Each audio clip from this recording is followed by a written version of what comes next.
सर्वात मोठी बातमी घडामोडी पाहण्यासाठी चॅनेल सबस्क्राईब करा। सुनेत्रा पवार याची राष्ट्रीय अध्यक्षपदी निवड। सुनेत्रा पवार यांची एकमताने राष्ट्रवादीच्या राष्ट्रीय अध्यक्षपदी निवड झाली आहे। राष्ट्रीय अध्यक्षपद मिळावे अशी प्रफुल्ल पटेल यांची इच्छा होती। पक्षातील जवळपास 15 आमदारांचीही त्यांना पडद्याआडून साथ होती, परंतु पवारांच्या पक्षाच्या पवारच अध्यक्ष हवा असा महाशक्तीचा निरोप असल्याने पटेल यांनी अध्यक्षपदाच्या शर्यतीतून माघार घेतली। अखेर पक्षाच्या संविधानानुसार सुनेत्रा पवार यांची गुरुवारी पक्षाच्या राष्ट्रीय अध्यक्षपदी निवड झाली। राष्ट्रवादी काँग्रेस पक्षाची राष्ट्रीय कार्यकारिणीची बैठक मुंबईतील वरळी डोममधील हॉलमध्ये झाली। या बैठकीला राज्यातील आणि देशभरातील सर्व राष्ट्रवादी काँग्रेस पक्षाचे मुख्य पदाधिकारी उपस्थित होते। उपमुख्यमंत्री सुनेत्रा पवार, प्रफुल्ल पटेल, सुनील तटकरे, छगन भुजबळ, धनंजय मुंडे, दिलीप वळसे पाटील, हसन मुश्रीफ, नरहरी झिरवाळ, पार्थ पवार हे बैठकीला उपस्थित होते। आवाजी मतदानाने सुनेत्रा पवार यांची अध्यक्षपदी निवड झाली। सुनेत्रा पवार यांनी पक्षाची सूत्रे हातात घ्यावीत असे पक्षातील अजित पवार यांच्या समर्थक आमदारांचे म्हणणे होते, तर प्रफुल्ल पटेल यांची राष्ट्रीय अध्यक्ष म्हणून निवड व्हावी यासाठी काही आमदारांना तयार केले गेले होते असे पक्षातील सूत्रांनी सांगितले। परंतु पवारांच्या पक्षाचा पवारच अध्यक्ष व्हावा अशी सूचना दिल्लीतून आल्याने अध्यक्षपदाच्या स्पर्धेतून पटेल यांचे नाव आपोआप मागे पडले। अजित पवार यांच्या जाण्यानंतर पवार कुटुंबामागे सहानुभूती आहे, त्यामुळे सुनेत्रा पवारांनी पक्षाची सूत्रे हातात घ्यावीत, त्याचा पक्षाला फायदा होईल, तसेच पक्षातील लोकप्रतिनिधी एकसंध राहतील असे लोकप्रतिनिधींचे म्हणणे होते। पक्षातील सर्वांच्या विनंती, धनंजय मुंडे याची रोहित पवारावर घणाघाती टीका। राष्ट्रवादी काँग्रेस पक्षाच्या राष्ट्रीय कार्यकारिणीची बैठक मुंबईतील वरळी डोममधील हॉलमध्ये झाली। या बैठकीला राज्यातील आणि देशभरातील सर्व राष्ट्रवादी काँग्रेस पक्षाचे मुख्य पदाधिकारी उपस्थित होते। उपमुख्यमंत्री सुनेत्रा पवार, प्रफुल्ल पटेल, सुनील तटकरे, छगन भुजबळ, धनंजय मुंडे, दिलीप वळसे पाटील, हसन मुश्रीफ, नरहरी झिरवाळ बैठकीला उपस्थित होते। याच बैठकीत सुनेत्रा पवार यांची पक्षाच्या अध्यक्षपदी निवड झाली। यावेळी बोलताना धनंजय मुंडे यांनी शरदचंद्र पवार पक्षाच्या नेत्यांवर नाव न घेता टीका केली। दादांच्या अकाली निधनानंतर आम्हा सगळ्यांनी हा निर्णय घेतला की सुनेत्राताईंना राष्ट्रीय अध्यक्ष बनवायचे। माझी मध्यंतरी वाचा गेली होती, तशीच गेली असती तर बरे झाले असते असं म्हणण्याची वेळ माझ्यावर आली आहे, कारण आपल्या मुखातून दादांबद्दल शोक व्यक्त करण्याची वेळ आली नसती असे धनंजय मुंडे म्हणाले। महाराष्ट्राच्या विकासाचा गाडा सुनेत्राताई व्यवस्थित सांभाळतील असा आम्हाला विश्वास आहे। वहिनींना शपथविधीची घाई झाली होती, आम्ही दबाव टाकत होतो असे म्हणणाऱ्यांना माझा सवाल आहे, दादांना अग्नी द्यायच्या आधी तुम्ही विलिनीकरणाची भाषा बोलत होतात ते काय होते? ज्यावेळी वहिनींनी उपमुख्यमंत्री झाल्या तेव्हा तुम्हाला वाटले नाही का शुभेच्छा देणारे एक साधे ट्विट करावे?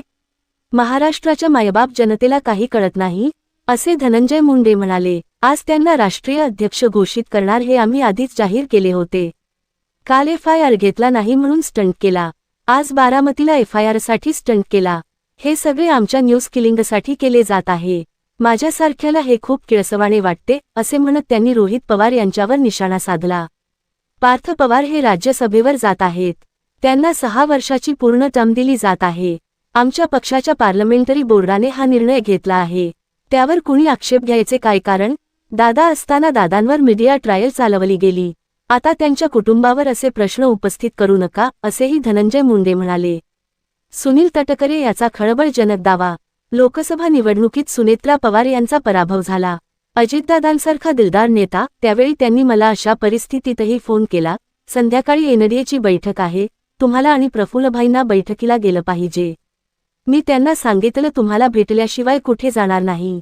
मी अजितदादांना भेटलो आणि त्यानंतर दिल्लीला गेलो। दिल्लीपेक्षा अजितदादा हे आमच्यासाठी सर्वस्व होते। आधी दादांना भेटलो नंतर पुढे गेलो होतो असं सांगत राष्ट्रवादीचे नेते सुनील तटकरे यांनी अजितदादांच्या आठवणींना उजाळा देत भावूक झाले। तसंच सिंचन प्रकल्प प्रकरण आणि राष्ट्रवादीच्या मंत्र्यांच्या चौकशीचा आदेश दिला होता, त्याचं श्रेय अजितदादांना कायमस्वरूपी होतं असंही तटकरेंनी यावेळी सांगितलं। मुंबईतील वरळी इथं राष्ट्रवादीचा मेळावा पार पडला। यावेळी राष्ट्रवादीच्या नेत्या आणि उपमुख्यमंत्री सुनेत्रा पवार यांची राष्ट्रवादीच्या राष्ट्रीय अध्यक्षपदी निवड करण्यात आली। यावेळी सुनील तटकरे यांनी आपल्या भाषणात अजितदादांच्या आठवणी जागवल्या।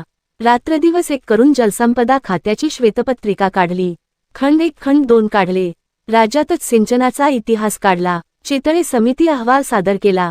मी त्यावेळी लोकसभेची निवडणूक हरलो होतो, राजीनामा देण्याचं मी अजितदादांना बोलून दाखवलं होतं, त्यावेळी एटीआर मांडला गेला. माझ्या मनात एक शल्य राहिलं. सिंचन घोटाळ्याबद्दल अहवाल सादर केला. राज्यात सिंचनाचं प्रमाण 1% पेक्षा जास्त झाला होता, पण वेगळे आरोप होत राहिले.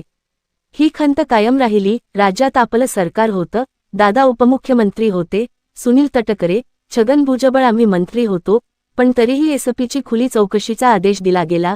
हे शल्य आणि दुःख अजितदादा कधी विसरले नाही, असं यावेळी तटकरेंनी सांगितलं. लोकसभा निवडणूक पराभव झाल्यानंतर अनेकांनी टीकास्त्र आमच्यावर केली. आता महाराष्ट्रात अजितदादांचं काही चालणार नाही. मी त्यावेळी एक वाक्य बोललो, आता अजित पर्व सुरू होणार आहे. त्यावेळी माझ्यावर अनेकांनी टीका केली. त्या वाक्याचा वेगळा अर्थ काढला गेला. त्यावेळी सगळ्यांनी साथ दिली. लोकसभा निवडणुकीत सुनेत्रा पवार यांचा पराभव झाला. अजितदादांसारखा दिलदार नेता. त्यावेळी त्यांनी मला अशा परिस्थितीतही फोन केला, संध्याकाळी एनडीएची बैठक आहे, तुम्हाला आणि प्रफुल्लभाईंना बैठकीला गेलं पाहिजे. मी त्यांना सांगितलं तुम्हाला भेटल्याशिवाय कुठे जाणार नाही. मी अजितदादांना भेटलो आणि त्यानंतर दिल्लीला गेलो. दिल्लीपेक्षा अजितदादा हे आमच्यासाठी सर्वस्व होते. आधी दादांना भेटलो, नंतर पुढे गेलो होतो. अनेक घडामोडी होत गेल्या, एखादं नेतृत्व निर्माण होत जातं, ताकद वाढत गेलं. त्यावेळी अजितदादांवर खूप टीका झाली. त्याचा अजितदादांना खूप त्रास झाला. 2012 पासून दादावर आरोप झाले तर जनता त्यांच्या पाठीशी राहिली. सुनेत्रा पवार यांनी सावलीसारखी साथ दिली. त्यामुळे उत्तराधिकारी होण्याचा मान आणि सन्मान हा फक्त तुमचा होता. मला आठवतं 25 सप्टेंबर 2012 रोजी मी आणि आर पाटील हे रायगडमध्ये पोलीस अधीक्षकांच्या कार्यालयाचं भूमिपूजन करण्यासाठी जाणार होतो. मला 7:30 वाजता सांगितलं, मी आज राजीनामा देणार आहे. मी माझ्या पत्नीशी आणि आईशी बोललो नाही. अजितदादांपेक्षा मी वयाने 4 वर्ष मोठा आहे, पण मी त्यांना सांगितलं, हे गोष्ट मोठ्या साहेबांच्या कानावर घालावी. मी अलिबागला गेलो. त्यानंतर अजितदादांची पत्रकार परिषद झाली. अजितदादांनी राजीनामा दिला. त्यानंतर छगन भुजबळांसह सगळे नेते देवगिरी बंगल्यावर आल्या. त्यावेळी सगळ्यांनी त्यांना राजीनामा का दिला विचारला.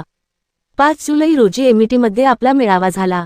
अजितदादांनी कणखर निर्णय घेतला. त्यावेळेस अजितदादांनी सगळं मनातलं बोलून दाखवलं. शेवटच्या श्वासापर्यंत सोबत राहणार असं दादांनी बोलून दाखवलं. कणखरपणे निर्णय का घ्यावा लागतो हे अजितदादांनी त्यावेळी सगळं सांगितलं.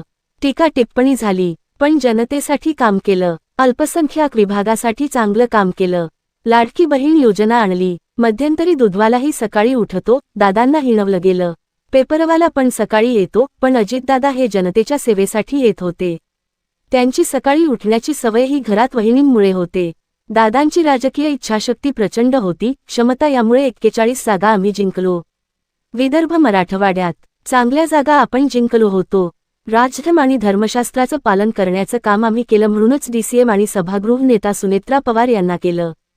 काही पैसे देऊन ट्रोल करायचे, टीका करायचे ते करा, पण आता सांगतो सुनेत्रा पर्व ही आजपासून सुरू झालं आहे, असंही यावेळी सुनील तटकरेंनी ठणकावून सांगितलं.